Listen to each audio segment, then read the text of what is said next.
Hi there, welcome back. Thank you for clicking on this video. We're going to go ahead and continue on with our read aloud from I Survived the Eruption of Mount St. Helens, 1980. We are on chapter 13 right now. We have 13, 14, 15, and 16. So we are almost done with this book. I'm really excited to see what happens next. We're going to read chapters 13 and 14 right now because they're nice and short. All right, let's get started. Here we go. Let's see what happens with Jess. Just so a quick recap of what had happened. The mountain had exploded, and then they hid in the ground to hide from like the really burning hot gas that had happened.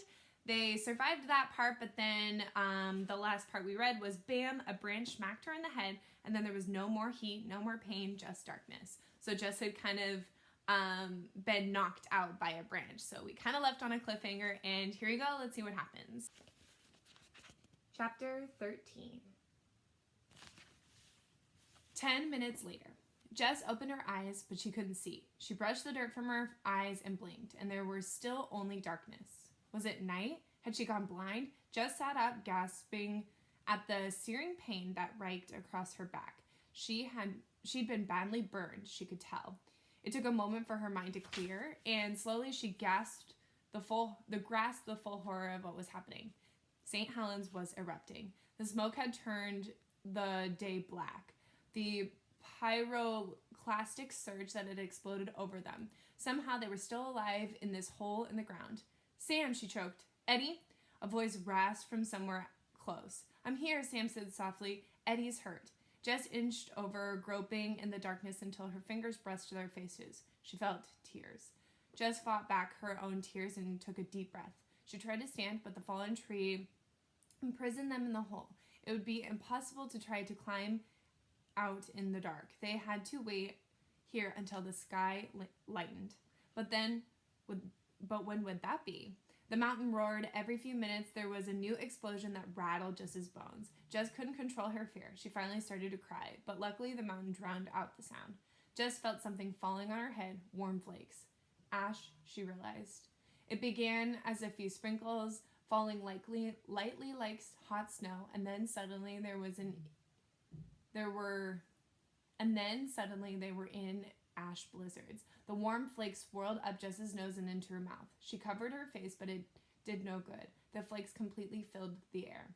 The ash tasted disgusting, like dirt mixed with chalk. It clogged their nose and blocked off her throat. She coughed hard and blew her nose and spit out mouthfuls, but it was coming down too quickly. She couldn't clear her nose and mouth fast enough. The boys hacked and gagged too. They would all suffocate if this kept up. Then Jess had an idea. Pull your shirt over your face, she cried. Jess reached below her red sweatshirt for her t-shirt. She pulled it up over her face. It worked. The shirt became a mask that filtered out the ash. She could breathe again.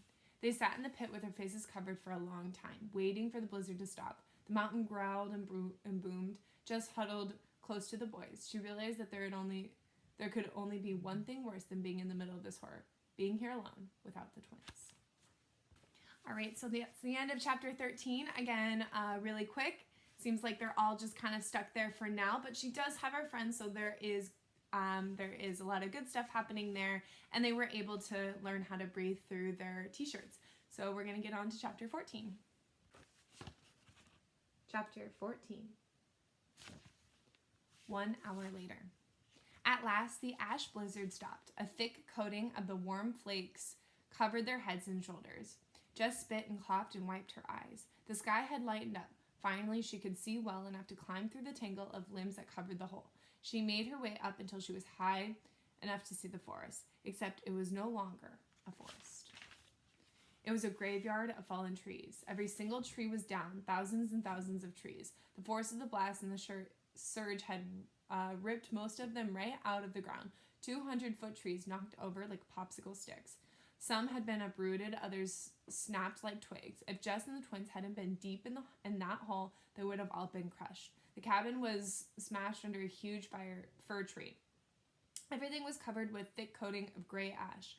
But there was a sight even worse than the ruined forest, the mountain. With the trees down, Jess now had a perfect view of St. Helens, or what was left of St. Helens. It looked as though it had been smashed by a giant hammer. In its sparkling peak, Its sparkling peak was gone. In its place was a gaping black mouth vomiting up smoke. Jess had never seen anything so hideous. She slammed her eyes shut and turned away. She climbed back down into the hole again. And now she could finally see the boys.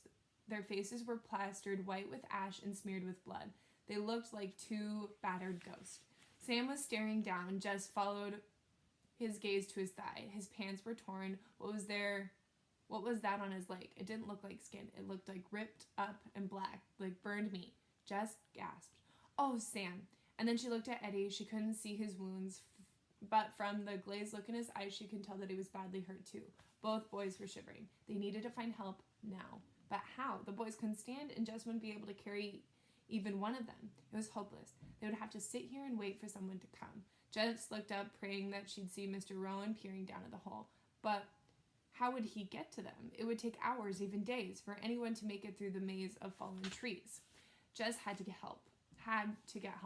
And what if there was another eruption? What if another fiery hurricane swept over the forest? What if she got lost? 100 terrible questions swirled through her mind, but none had answers. But that didn't matter, Jess realized. "I'm going to get help," she said, fighting back tears. "I'll be back very soon." The boys didn't seem to hear her. Both seemed to be drifting away. Sam's eyes were closed. He was shivering harder now. Jess gently took Sam's cold hand and laid it on her palm. She lifted Eddie's and put it on top of Sam's. She rested her other hand on top of Eddie's. She gripped both boys' hands tightly within her own. "All for one," she said to herself, "and one for all." For the first time, Jess really understood what those words meant. Jess would do anything to help the boys. She would even face the volcano by herself. Okay, so that is chapter 13 and 14.